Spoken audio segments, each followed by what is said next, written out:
મિત્રો, આપનું હાર્દિક સ્વાગત છે સનાતન વિચાર ચેનલ પર। શું તમને ક્યારે એવું વિચાર આવ્યો છે કે લક્ષ્મીજી સમુદ્રમાંથી કેમ પ્રગટ થયા હતા? અમૃત મેળવવા માટે શિવજીએ ઝેર કેમ પીવું પડ્યું? અને દેવો અને દાનવો એક સાથે કેમ ભેગા થયા? આજના વિડીયોમાં આપણે જાણીશું સમુદ્ર મંથનનું રહસ્ય, જે માત્ર એક પૌરાણિક કથા નથી, પરંતુ જીવનને સમજાવતું એક મહાન આધ્યાત્મિક સત્ય છે। તો વિડીયોને અંત સુધી જોતા રહેજો।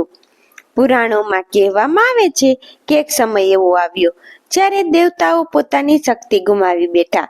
દુર્વાસા મુનિના શાપને કારણે દેવો નિર્બળ બન્યા અને દાનવો શક્તિશાળી થઈ ગયા। ત્યારે ભગવાન વિષ્ણુએ દેવોને માર્ગ બતાવ્યો કે સમુદ્ર મંથન કરો અને અમૃત મેળવો। પણ આ કાર્ય એકલા દેવો કરી શકે એમ ન હતા, એટલે દાનવોને પણ સાથે લીધા। અહીંથી શરૂ થાય છે એક અદ્ભુત રહસ્ય। મંથન માટે બનાવવામાં આવ્યો મંદરાચલ પર્વત મંથન તરીકે। વાસુકી નાગ એને દોરી તરીકે લેવામાં આવ્યા। ભગવાન વિષ્ણુ કશ્યપ અવતારમાં આધાર તરીકે। જ્યારે પર્વત સમુદ્રમાં ડૂબવા લાગ્યો ત્યારે વિષ્ણુ ભગવાને કશ્યપ રૂપ ધારણ કરી પર્વતને પોતાની પીઠ પર ધારણ કર્યો। આથી આ સંદેશ એવો મળે છે કે ઈશ્વરનો આધાર વિના કોઈ મહાન કાર્ય શક્ય નથી। વાસુકી નાગને દોરી બનાવવામાં આવી। દાનવો માથા તરફ અને દેવો પૂંછડી તરફ ઊભા રહ્યા। દાનવો વિચારતા હતા કે માથું પકડવાથી શક્તિ વધુ મળશે, પણ માથામાંથી તો નીકળ્યું ઝેર અને અગ્નિ દાનવોને જ વધારે નુકસાન કરતું રહ્યું। શાસ્ત્ર કહે છે કે અહંકાર હંમેશા દુઃખનું કારણ બને છે। મંથન દરમિયાન સૌપ્રથમ બહાર આવ્યું હળાહળ વિષ, એટલું ભયાનક કે ત્રણેય લોક નષ્ટ થવા લાગ્યા।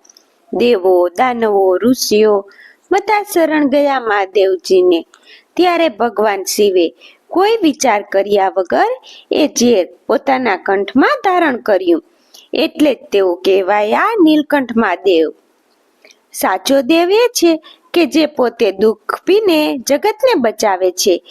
ઝેર મચ્છી સમુદ્રમાંથી એક પછી એક અદ્ભુત વસ્તુઓ બહાર આવવા લાગી, જેમ કે કામધેનુ ગાય, એરાવત હાથી, ઉચ્ચ સેવા ઘોડો, કૌસ્તુભ મણિ, કલ્પવૃક્ષ, અપ્સરાઓ, વારુણી દેવી, ધન્વંતરી, અમૃત કળશ, મહાલક્ષ્મી માતા।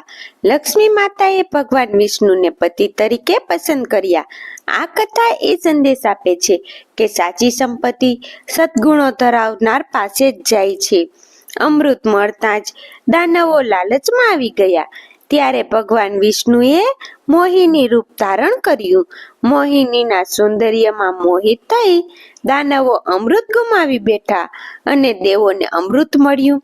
અહીં જીવનનું મોટું સત્ય એ છે કે લાલચ હંમેશા નુકસાન કરાવે છે। સમુદ્ર મંથન માત્ર એક કથા નથી, સમુદ્ર મંથન એ આપણું મન છે। મંથન એ સંઘર્ષ છે, દુઃખ એ ઝેર છે, અમૃત આત્મજ્ઞાન।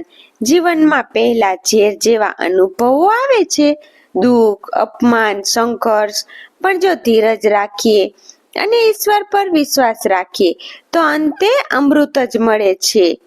સમુદ્ર મંથન આપણને એ શીખવે છે કે દુઃખ પછી સુખ આવે છે, ત્યાગ વિના કલ્યાણ નથી અને ઈશ્વર હંમેશા સંતુલન રાખે છે। જો મિત્રો આ વિડીયો ગમ્યો હોય તો ચેનલને લાઈક કરો અને શેર કરો। સનાતન વિચાર ચેનલને સબસ્ક્રાઇબ કરજો। જય શ્રી હરિ વિષ્ણુ।